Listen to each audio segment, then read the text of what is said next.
Hello बच्चों, चलिए प्रश्न को पढ़ते इसमें लिखा 3 किलो हर्ट्ज आवृत्ति का एक वाहक सिग्नल जो है वो 1 मेगा हर्ट्ज आवृत्ति के एक वाहक सिग्नल को आयाम मॉड्यूलीकरण द्वारा मॉड्यूलित करने के लिए प्रयुक्त किया गया है बच्चों।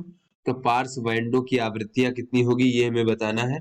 तो यहाँ पर बच्चों इस प्रकार से 4 विकल्प है, सही विकल्प का चयन करना है। तो चलिए बच्चों इस प्रश्न की मूल अवधारणा को हम देख लेते हैं। तो बच्चों हमें पता है कि आयाम मॉड्यूलित तरंग में 3 आवृत्तियां होती है। एक तो हमारी वाहक तरंग की आवृत्ति होती है बच्चों, और 2 हमारी पार्श्व आवृत्तियां होती। तो यहाँ पर बच्चों जो 2 पार्श्व आवृत्तियां होती है, एक में हम बच्चों इसको कहते हैं निम्न पार्श्व बैंड आवृत्ति और एक को कहते हैं बच्चों उच्च पार्श्व बैंड आवृत्ति। दोनों देख लेते हैं बच्चों कितनी कितनी होती है। तो निम्न पार्श्व बैंड आवृत्ति जो होती है बच्चों, ये बराबर होता है हमारा F C minus F M के, इस प्रकार से। और जो उच्च पार्श्व बैंड आवृत्ति होती है बच्चों वो एफ सी धन एफ एम के बराबर होती है, बराबर एफ सी धन एफ एम, इस प्रकार से।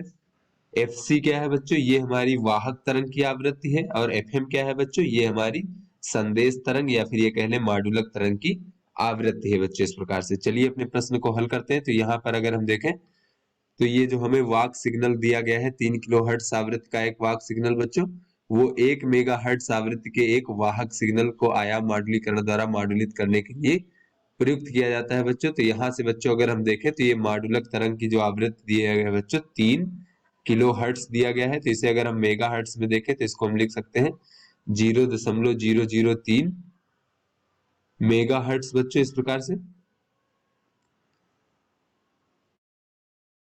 क्योंकि बच्चों 1 किलो हर्ट्ज में 10 की घात -3 मेगा हर्ट्ज होता है बच्चों, इस प्रकार से। तो इसको इस प्रकार से मेगा हर्ट्ज में लिख लेते हैं। उसके बाद यहाँ पर जो है वाहक तरंग की आवृत्ति दी गई, यानी एफ सी का मान दिया गया है इस प्रकार से 1 मेगा हर्ट्ज।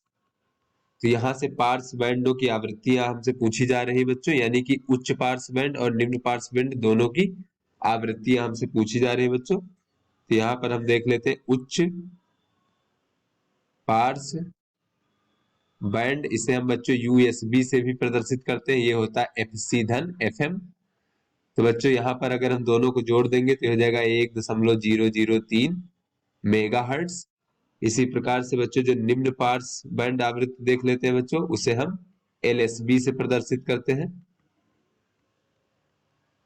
और इसकी आवृत्ति होती है बच्चों F C minus F M. तो ये हो जाएगा बच्चों 1 - 0.003, यानी ये हो जाएगा 0.0997 मेगा हर्ट्ज।